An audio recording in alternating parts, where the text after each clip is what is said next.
चलिए मित्रों, अब नेक्स्ट टॉपिक है अपना कृषि। अध्याय 8 है कृषि।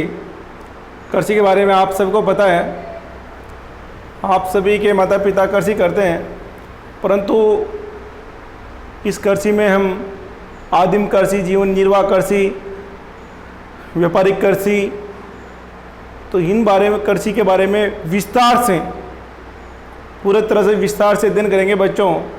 एक कृषि क्या है, कहाँ कैसी कृषि की जाती है, किस कृषि को किस नाम से पुकारा जाता है। और देखिए बच्चों, ऋतु के आधार पर कृषि को 3 भागों में बांटा गया है। रबी की फसल, खरीफ की फसल और जायद फसल। तो देखिए बच्चों, तो हम अगर इसको इसे क्रम दें तो सबसे पहले खरीफ की फसल। खरीफ की फसल जून जुलाई में बोई जाती है और अक्टूबर नवंबर में काट ली जाती है। तो खरीफ की फसल के अंतर्गत सोयाबीन है, उड़द है, चावल हैं, इधर से मूंग है और तिल्ली है, तो इनकी बुआई की जाती है। मक्का है, ज्वार बाजरा है इनकी, तो ये खरीफ की फसल के अंतर्गत आते हैं कि जून जुलाई में बोई जाती है और अक्टूबर नवंबर में काट ली जाती है। खरीफ की फसल का नाम खरीफ क्यों पड़ा, क्योंकि आपको पता है जब गर्मी पड़ती है तो भूमि सख्त हो जाती है, और सख्त होने के पर फिर वो जब कल्टीवेटर से हकाई करने जाते हैं तो ज़मीन कैसे हो जाती है, खर खर खर खर खर करने लग जाती है। तो खर खर खर खर करने की वजह से वह ये कि भाई ये तो खरीफ की फसल है। रबी की फसल का अक्टूबर नवंबर में बोई जाती है और मार्च अप्रैल में काट ली जाती है। रबी की फसल में गेहूँ है, जौ है, मेथी है, धनिया है, इधर से मटर हैं, ये और भी बहुत सारी चीज़ें हैं, सरसों हैं। तो इनको क्या है बच्चों, रबी यानी रलाई या सिंचाई करके बोई जाने की वजह से इनको रबी की फसल कहते हैं। तो ये अक्टूबर नवंबर में बोई जाती है और मार्च अप्रैल में काट ली जाती है। फिर हैं जायद फसलें। तो बच्चों आपको पता है गर्मी में जो ककड़ी है, खरबूजा है, तरबूज हैं, ये ज़्यादा मात्रा में उतरती हैं और ज़्यादा मात्रा में उतरने की वजह से इनका नाम जायद फसलें पड़ गया। तो ये ऋतु के आधार पर भारत में फसलों को 3 भागों में बांटा गया है, खरीफ की फसल, रबी की फसल और जायद फसलें। और जो जायद फसल का जो बोने का समय है बच्चों, वह मार्च अप्रैल में बोते हैं और जून जुलाई में इनको काटते हैं। काटते क्या, वो ककड़ी, खीरा, खरबूजा ये होती है। तो ये होती है बच्चों। फिर इसके अलावा अगर हम उपयोग इसके आधार पर देखें, व्यापार के आधार पर, तो बागानी फसलें हैं, खाद्यान्न फसलें हैं, इधर खाद्यान्न फसलें हैं, फिर बागानी फसलें हैं, फिर वाणिज्य फसलें हैं। तो हम उनको अलग डिवाइड करते हैं। कि कक्षा 10वीं का जो मैंने चैप्टर है उसमें आप अगर कोई चीज़ समझने बैठे तो कक्षा 10वीं का मैंने कृषि पढ़ाया था, उसमें आप देख लेना बच्चों। तो इसमें हम पढ़ते हैं कृषि। देखिए एग्रीकल्चर बोलते हैं इंग्लिश में। तो कृषि 2 लैटिन शब्दों से उत्पन्न हुआ है जिसमें एगर का अर्थ है स्थल और कल्चर का अर्थ है खेती से। तो कृषि शब्द 2 लैटिन शब्दों से उत्पन्न हुआ है जिसमें एगर का अर्थ है स्थल और कल्चर का अर्थ है खेती से। भूमि में जो जोतकर अनाज उत्पन्न करने की प्रक्रिया को कृषि, भूमि को जोतकर अनाज उत्पन्न करने की प्रक्रिया को कृषि या खेती कहते हैं। अर्थात कृषि खेती व वानिकी के माध्यम से खाद्यान्न व अन्य सहायक उत्पादकों के उत्पादन से संबंधित व्यवसायी हैं। कृषि का प्रारंभ 8000 ईसा पूर्व दक्षिण पूर्वी मानसून एशिया में हुआ था। रूसी कृषि वैज्ञानिक वेविलोक ने 1951 में कृषि उपद्रव के 8 केंद्र या स्थल बताए जिनमें एक भारत भी था। देखिए बच्चों, आपको पता है कृषि का प्रारंभ सिंधु घाटी सभ्यता में, यानी कि आज 8000 ईसा पूर्व में वहाँ उसका प्रारंभ हो गया था। दक्षिणी पूर्व मानसून एशिया में हो गया था। सिंधु घाटी सभ्यता में कृषि के अवशेष मिले हैं। तो जो रूसी कृषि वैज्ञानिक वे भी लोग ने मौद्य ने उन्होंने 1951 में कृषि के उपद्रव के 8 केंद्र स्थल बताए जिनमें एक भारत भी था। तो जो है भारत भी था। तो कृषि का भारत में कृषि का महत्व। भारत में कृषि जीवन निर्वाह का सबसे महत्वपूर्ण साधन है। देखिए भारत में 65% जनसंख्या ग्रामीण अंचल में निवास करती है और जीवन निर्वाह का सबसे महत्वपूर्ण साधन क्या है? कृषि है। तो जो गाँव में निवास करती है वो जनसंख्या कृषि कार्य में संलग्न है। तो भारत में कृषि जीवन निर्वाह का सबसे महत्वपूर्ण साधन है। भारत की 55% जनसंख्या कृषि कार्यों में संलग्न है, जबकि 65% जनसंख्या कहाँ पर 70% जनसंख्या 68% जनसंख्या ग्रामीण अंचल में निवास करती है, जिसमें से ग्रामीण अंचल में से भारत की 55% जनसंख्या कृषि कार्यों में संलग्न है। भारत के कुल क्षेत्रफल 32,87,263 वर्ग किलोमीटर के भारत का कुल क्षेत्रफल है बच्चों 32,87,263 वर्ग किलोमीटर के 40.5% भाग पर कृषि कार्य होता है। यानी कि भारत का जो कुल क्षेत्रफल है 32,87,263 वर्ग किलोमीटर के 40.5% भाग पर कृषि कार्य होता है। कृषि का जीडीपी में सकल घरेलू उत्पाद में योगदान, देखिए जब देश आज़ाद हुआ था तो उस समय कृषि का जीडीपी में बहुत प्रथम योगदान था, परंतु धीरे धीरे आज 3 सेक्टर है, प्राथमिक, द्वितीय और तृतीय। तो कृषि का योगदान तृतीय डाउन पे आ गए हैं, क्योंकि अब सबसे ज़्यादा जो योगदान है जीडीपी में वह है सेवा सेक्टर का, उसका 58% के लगभग है, 57 या 58 के लगभग। तो कृषि का जीडीपी में योगदान 17.5% है तथा विदेशी आय का कृषि का जीडीपी में योगदान यानी सकल घरेलू उत्पाद में योगदान 17.5 तथा विदेशी आय का 13% कृषि से प्राप्त होता है। अतः कृषि राष्ट्रीय आय का प्रमुख स्रोत भी है, क्योंकि हमारे जो कृषि के उत्पाद को हम निर्यात करते हैं तो विदेशी आय भी प्राप्त होती है। कृषि खाद्यान्न उपलब्ध कराने के साथ ही रोजगार और उद्योगों के लिए कच्चा माल भी उपलब्ध कराती है। देखिए बहुत सारे उद्योग जो कृषि पर आधारित है, जैसे कि गन्ना चीनी उद्योग है, कपड़ा उद्योग है, से कपास पर आधारित है। तो कृषि जो है वो कच्चा माल उत्पादित करती है और तो कृषि खाद्यान्न उपलब्ध कराने के साथ ही रोजगार प्लस उद्योगों के लिए कच्चा माल भी उपलब्ध कराती है। तो ये है आपका भारत में कृषि का महत्व। अजय तो आप भारत में कृषि का जीवन निर्वाह का सबसे महत्वपूर्ण साधन है। भारत की 55% जनसंख्या कृषि में संलग्न है और भारत के कुल क्षेत्रफल का 32,87,263 वर्ग किलोमीटर के 40.5% भूभाग पर कृषि कार्य होता है और जीडीपी में 17.5% इसका योगदान है और विदेशी आय का 13% कृषि से प्राप्त होता है। अतः कृषि राष्ट्रीय आय का प्रमुख स्रोत भी है और कृषि खाद्यान्न उपलब्ध कराने के साथ ही रोजगार और उद्योग के लिए कच्चा माल भी उपलब्ध कराती है। नेक्स्ट भारतीय कृषि की विशेषता देखते हैं बच्चों, ये आता है बहुत सी बार। भारतीय कृषि की प्रमुख विशेषता इस प्रकार की, भारतीय कृषि सिंचाई के लिए मानसून पर निर्भर है। भारतीय कृषि सिंचाई के लिए मानसून पर निर्भर है, क्योंकि अभी इतना विकास नहीं हो पाया है कि हर जगह हर क्षेत्र में सिंचाई के साधन उपलब्ध हो सकें। तो भारतीय कृषि सिंचाई के लिए मानसून पर निर्भर है। भारतीय कृषि को मानसून का जुआ इसलिए कहा जाता है क्योंकि कभी मानसून देर से आता है तो कभी जल्दी आ जाता है, और कभी देर से आना और कभी जल्दी आने की वजह से भारतीय कृषि को मानसून का जुआ कहा जाता है। अगर कभी अतिवृष्टि और कभी अनावृष्टि हो जाती है, कभी अतिवृष्टि और अनावृष्टि के कारण भारतीय कृषि अतिवृष्टि के कारण तो बच्चों फसलें नष्ट हो जाती है और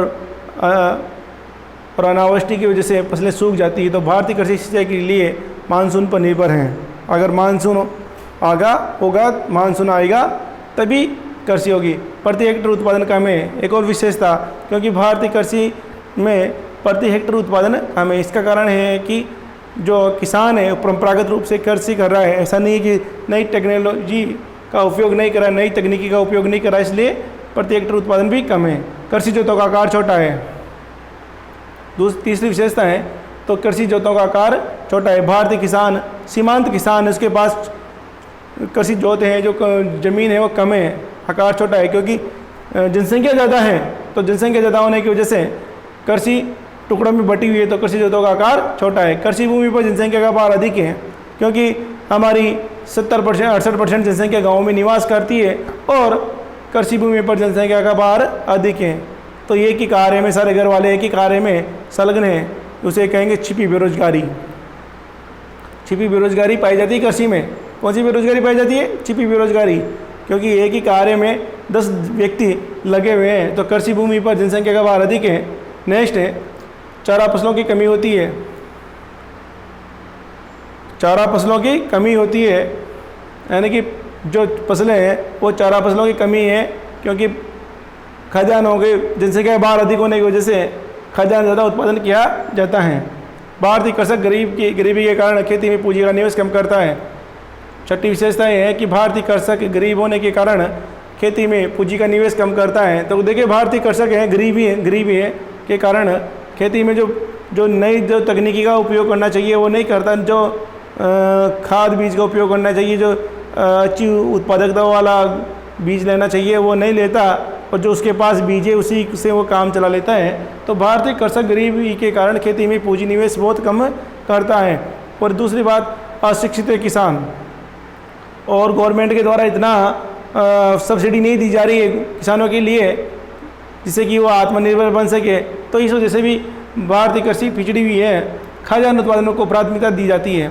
एक और विशेषता भारतीय कृषि में खाद्यान्न उत्पादन को प्राथमिकता दी जाती है। देखिए बच्चों, क्योंकि भारतीय कृषि पर जनसंख्या का इतना दबाव है, क्योंकि विश्व के दूसरे नंबर पर जनसंख्या में अब हम लोग, तो जनसंख्या का इतना दबाव है, तो भारतीय जो कृषक हैं वो खाद्यान्नों का उत्पादन ज़्यादा करता है, और उसका परिवार के लिए भी तो खाद्यान्न उत्पादन को प्राथमिकता दी जाती है। तो भारतीय कृषक गेहूँ है, चावल है, इनको ज़्यादा प्राथमिकता देता है। कृषि जीविकोपार्जन का साधन मानी जाती है। तो भारत में जो कृषि है वो जीविकोपार्जन का साधन मानी जाती है। ऐसा नहीं कि बड़े पैमाने पर इसका व्यापारिक माध्यम से नहीं, वाणिज्य माध्यम से नहीं है, इसको जीविकोपार्जन का माध्यम माना जाता है कृषि को। क्योंकि इसमें कि हाँ ठीक है, जो चल रहा है ठीक है, चल रहा है जैसा भी चल रहा है, क्योंकि भारतीय कृषक क्या है, अशिक्षा से ग्रसित है, उसको इतना भान नहीं है कि हम इसको वाणिज्य स्तर पर इसका उत्पादन करें। तो कृषि की एक विशेषता और है कि कृषि जीविकोपार्जन का साधन मानी जाती है। भारतीय कृषि में अधिकांश कृषि कार्य पशुओं पर निर्भर करता है। एक जो लास्ट विशेषता है, तो भारतीय कृषि में अधिकांश कृषि कार्य पशुओं पर निर्भर करता है, यानी कि पशुओं के द्वारा, जैसे बैलों के द्वारा, ऊँटों के द्वारा, इनके द्वारा खेती की जाती है। तो ये जो विशेषता है तो ध्यान रखना। भारतीय कृषि की प्रमुख विशेषता इस प्रकार है। भारतीय कृषि सिंचाई के लिए मानसून पर निर्भर है। प्रति हेक्टेयर उत्पादन भी कम है। कृषि जोतों का आकार छोटा है। कृषि भूमि पर जनसंख्या का दबाव अधिक है। चारा फसलों की कमी होती है। भारतीय कृषक गरीबी के कारण खेती में पूंजी का निवेश कम करता है, और खाद्यान्न उत्पादन को प्राथमिकता दी जाती है। नेक्स्ट है कृषि जीविकोपार्जन का साधन मानी जाती है, और भारतीय कृषि में अधिकांश कृषि कार्य पशुओं पर निर्भर करता है, और ट्रैक्टर इनका उपयोग नहीं करता। अब नेक्स्ट है भारतीय कृषि मानसून पर निर्भर है। अच्छी वर्षा की उम्मीद में भारत के किसान खेतों में बुआई कर देते हैं, परंतु मानसून के अनिश्चित होने के कारण कभी फसल नष्ट हो जाती है तो कभी अच्छी फसल हो जाती है। इसलिए लॉर्ड कर्जन ने भारतीय कृषि और अर्थव्यवस्था को मानसून का जुआ कहा है। तो देखिए एक क्वेश्चन आ जाता है, भारतीय कृषि को मानसून का जुआ क्यों कहा जाता है? तो ये भारतीय कृषि मानसून पर निर्भर है। कभी तो अच्छी वर्षा हो जाती है, कभी अतिवृष्टि, कभी अनावृष्टि होने की वजह से भारतीय कृषि मानसून का जुआ कहा जाता है। तो अच्छी वर्षा की उम्मीद से भारत में किसान खेतों में बुआई कर देते हैं, परंतु मानसून की अनिश्चितता होने के कारण कभी फसल नष्ट हो जाती है तो कभी बहुत अच्छी फसल हो जाती है। तो इसलिए लॉर्ड कर्जन ने भारतीय कृषि व अर्थव्यवस्था को मानसून का जुआ कहा जाता है। अब भारत में कृषि के प्रकार, अब देखिए बच्चों, भारत में जो कृषि के प्रकार हैं वो निम्न रूप प्रचलित है भारत में। अब देखेंगे इनके बारे में अध्ययन करेंगे हम। तो कृषि के प्रकार देखेंगे बच्चों। भारत में कृषि के प्रकार देखेंगे तो देखिए बच्चों, भारत में जो कृषि का जो रूप प्रचलित है तो निर्वहन और ये वाणिज्य कृषि, निर्वहन और वाणिज्य कृषि को भी दो भागों में बांटा गया है, आदिम निर्वहन कृषि और गहन निर्वहन कृषि। तो निर्वहन और वाणिज्य कृषि तो ये 3-4 प्रकार है बच्चों, हम देखेंगे इनको।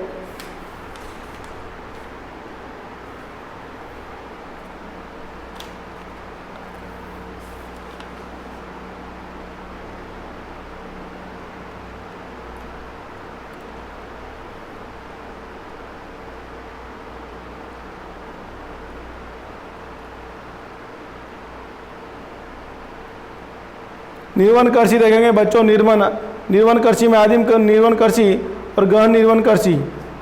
अब तो बच्चों निर्वन और वाणिज्यकर्षी है, जिसमें आदिम निर्वनकर्षी और गहन निर्वनकर्षी एक तो एक प्रकार हो गया। आर्द्र व शुष्क कर्षी और गहन और विस्तृत कर्षी, ये 3 प्रकार हैं। तो बाद में जो कर्षी के जो रूप प्रचलित हैं वो निर्वन वाणिज्यकर्षी, जिसमें आदिम निर्वन और गहन निर्वनकर्षी और आर्द्र शुष्क कर्षी और गहन विस्तृत कर्षी। अब आगे देखते हैं बच्चों, निर्वन ये वाणिज्य कर्षी। निर्वन का मतलब निर्वहन करना और वाणिज्य ने व्यापार करना। तो निर्वन कर्षी का मुख्य उद्देश्य परिवार की खाद्यान्न आवश्यकताओं की पूर्ति करना होता है। निर्वन कर्षी मुख्य रूप से 2 प्रकार की होती है। निर्वन कर्षी का मतलब होता है कि निर्वहन करना, किसी का परिवार की आवश्यकताओं की पूर्ति करना, और उसके अलावा कुछ भी नहीं है। निर्वन कृषि का मुख्य उद्देश्य परिवार की खाद्यान्न आवश्यकताओं की पूर्ति करना होता है। और निर्वन कृषि मुख्य रूप से 2 प्रकार की होती है। मुख्य रूप से 2 प्रकार की होती है निर्वन कृषि, आदिम निर्वन कृषि और गहन निर्वन कृषि। आदिम निर्वन कृषि और गहन निर्वन कृषि। और आदिम निर्वन कृषि को भी बच्चों 2 भागों में बांटा गया है, स्थानांतरित कृषि और स्थायी कृषि। और गहन निर्वन कृषि को भी 2 भागों में बांटा गया है बच्चों, चावल प्रदान कृषि और गेहूं प्रदान कृषि। तो देखिए बच्चों, देखिए तो निर्वन और वाणिज्य कृषि की बात चल रही थी। तो निर्वन कृषि का मुख्य उद्देश्य होता है परिवार की खाद्यान्न आवश्यकताओं की पूर्ति करना होता है। और निर्वन कृषि का मुख्य रूप से 2 प्रकार की होती है, आदिम निर्वन कृषि और गहन निर्वन कृषि। आदिम निर्वन कृषि को भी 2 भागों में बांटा गया है, स्थानांतरित कृषि और स्थायी कृषि। और गहन निर्वन कृषि में चावल प्रदान कृषि और गेहूं प्रदान कृषि। अब आगे बढ़ते हैं। देखो, आदिम निर्वन कृषि ये मुख्य रूप से 2 प्रकार की होती है। आदिम निर्वन कृषि ये मुख्य रूप से 2 प्रकार की होती है बच्चों। प्रारंभिक जीविका निर्वाह कृषि, ये मुख्य रूप से 2 प्रकार की होती है। तो आदिम निर्वन कृषि बच्चों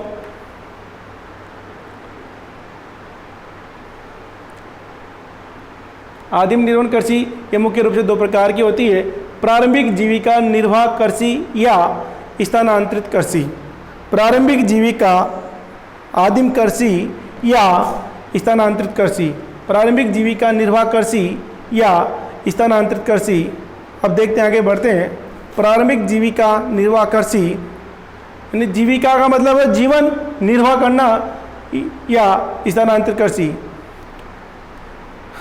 अब स्थानांतरित कृषि के और भी एक कर्तनदान कृषि है, और भी हैं, बहुत सारे नाम हैं। क्योंकि क्या होता है कि आदिम जंगल में निवास करने वाली जो जातियाँ आदिम जातियाँ हैं, उनके द्वारा पेड़ पौधों को जलाकर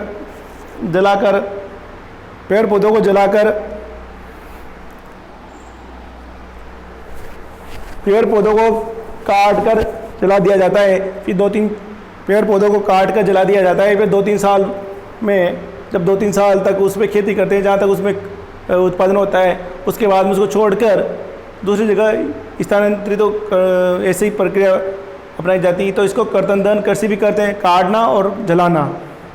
इसको कर्तनदान कृषि भी कहते हैं, क्योंकि काटना और जलाना। तो प्रारंभिक जीविका निर्वहन कृषि या स्थानांतरित कृषि। तो स्थानांतरित कृषि भूमि के छोटे क्षेत्र पे, स्थानांतरित कृषि भूमि के छोटे क्षेत्र पर आदिम कृषि औजारों जैसे लकड़ी के हल आदि की मदद से की जाती हैं। क्योंकि इसमें न तो कोई तकनीकी का उपयोग किया जाता है, ये आदिम कृषि औजार होते हैं, जैसे लकड़ी का है, कोई पत्थर का है, तो उन्हीं से की जाती है बच्चों। तो स्थानांतरित कृषि भूमि के छोटे क्षेत्र पर आदिम कृषि औजारों से लकड़ी के हल आदि की मदद से की जाती है। इसे कर्तन और दहन कृषि भी कहते हैं। कर्तन दहन कृषि कहते हैं क्योंकि काटना और जलाना। क्योंकि पहले एक भूभाग, समतल भूभाग चुना जाता है, वनों वाला उस वहाँ के वनों को वनस्पति को काट दिया जाता है, फिर वहाँ की वनस्पति को जला दिया जाता है। तो इसे कर्तन और धन कृषि भी कहते हैं। स्थानांतरित कृषि की शुरुआत सर्वप्रथम थाईलैंड में हुई थी। इस कृषि में किसान जमीन के छोटे टुकड़े को साफ करके उन पर अपने परिवार के भरण पोषण के लिए अनाज व अन्य खाद्यान्न फसलें उगाते हैं। तो इसकी शुरुआत बच्चों, जो ये प्रारंभिक जीविका निर्वाह कृषि या स्थानांतरित कृषि की शुरुआत थाईलैंड में हुई थी। थाईलैंड कहाँ हुई थी? थाईलैंड दक्षिण पूर्वी एशियाई देश है थाईलैंड, तो इसमें हुई थी। दक्षिण पूर्वी एशियाई देश है थाईलैंड, तो वहाँ हुई थी। तो इसमें इसकी शुरुआत यहाँ से हुई थी। तो इस कृषि में किसान जमीन के छोटे टुकड़े को साफ करके उन पर अपने परिवार के भरण पोषण के लिए अनाज और खाद्य फसल उगाते हैं। जब मृदा की उर्वरकता कम हो जाती है तो किसान उस भूमि के टुकड़े से स्थानांतरित हो जाते हैं और कृषि के लिए भूमि का दूसरा टुकड़ा साफ करते हैं। जब मिट्टी की जो मिट्टी है उसकी जो उत्पादन क्षमता कम हो जाती है तो क्या करता है, किसान उस भूमि को छोड़ देता है और दूसरी जगह स्थानांतरित हो जाता है और दूसरी जगह यही प्रक्रिया अपनाता है, कर्तन वाली प्रक्रिया अपनाता है और वापस दूसरी जगह स्थान चुन लेता है। तो कृषि के लिए भूमि का दूसरा टुकड़ा साफ करते हैं। कृषि के इस प्रकार के स्थानांतरण से प्राकृतिक प्रक्रियाओं के द्वारा मिट्टी की उर्वरकता शक्ति बढ़ जाती है। किसान उर्वरक तथा अन्य आधुनिक तकनीक का प्रयोग नहीं करते हैं। तो ये जो है, तो जो पेड़ पौधे जलते हैं, जो पेड़ पौधे जो जलाए जाते हैं उसकी उनकी राख की वजह से, उनकी राख से ही मिट्टी में खाद का काम करती है वह। और इसमें क्या होता है बच्चों, किसान उर्वरक तथा अन्य आधुनिक तकनीक का प्रयोग नहीं करते, इसलिए इस प्रकार की कृषि में उत्पादकता कम होती है। यानी कि उत्पादकता क्या होती है? कम होती है बच्चों, उत्पादकता कम होती है बच्चों। अब आगे देखते हैं। जब मृदा की उर्वरकता कम हो जाती है, ठीक है, आगे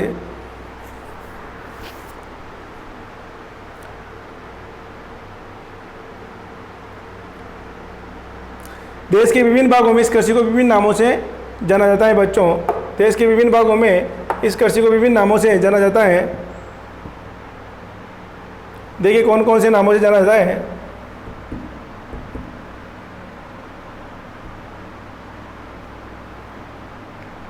देखिए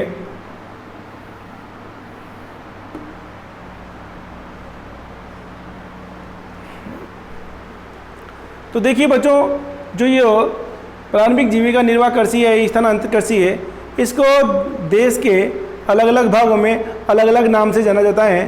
तो इसका नाम है झूम कृषि। झूम कृषि जो कि उत्तर पूर्वी राज्यों, झूम कृषि, इसको झूम कृषि भी बोलते हैं। उत्तर पूर्वी राज्यों जैसे असम है, मेघालय है, मिजोरम है, नागालैंड है। तो उत्तरी पूर्वी राज्य हैं असम, मेघालय, मिजोरम, नागालैंड। भारत के उत्तर पूर्वी राज्य हैं असम, मेघालय, मिजोरम, नागालैंड। तो इनमें इनको झूम कृषि बोलते हैं। कौन सी कृषि को? प्रारंभिक जीविका निर्वाह कृषि या स्थानांतरित कृषि को अलग अलग भागों में अलग अलग नामों से जाना जाता है। तो हम अगर देखें असम, मेघालय, मिजोरम और नागालैंड में इसको झूम कृषि के रूप में जाना जाता है। नेक्स्ट है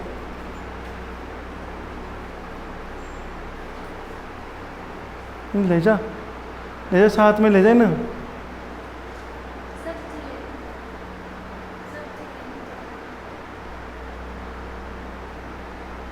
छोड़ जाओ फिर। अच्छा बेटा,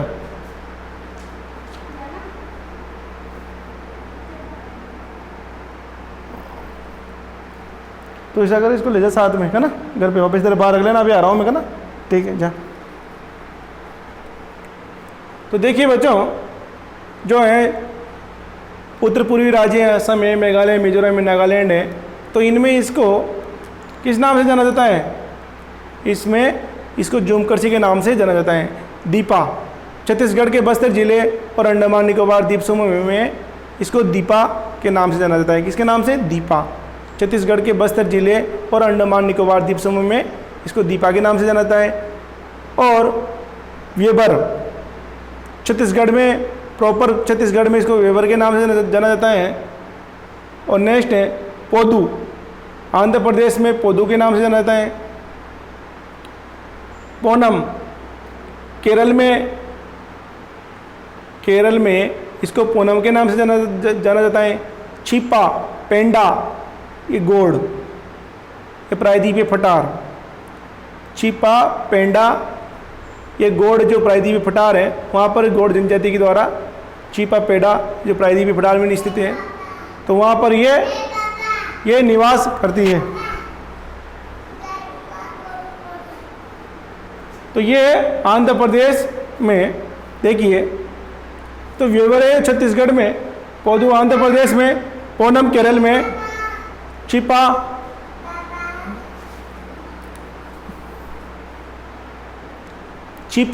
पेंडा गोड़ जनजाति द्वारा प्रायद्वीपीय पठार में जो खेती की जाती है।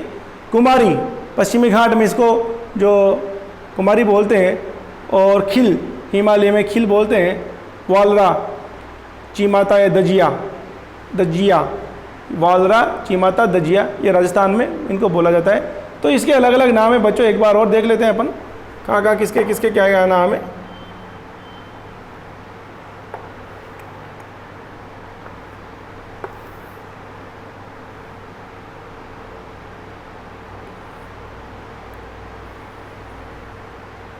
तो झूम करसी है उत्तर पूर्वी राज्य असम में और मेघालय, मिजोरम, नागालैंड में झूम बोलते हैं। दीपा छत्तीसगढ़ के बस्तर जिले, अंडमान निकोबार द्वीप समूह में इसको दीपा बोला जाता है। और व्यूवर छत्तीसगढ़ में बोला जाता है। पोदो आंध्र प्रदेश में बोला जाता है। पोनम केरल में बोला जाता है। छिपा पेंडा ये गोड़ जनजाति प्रायद्वीपीय फटार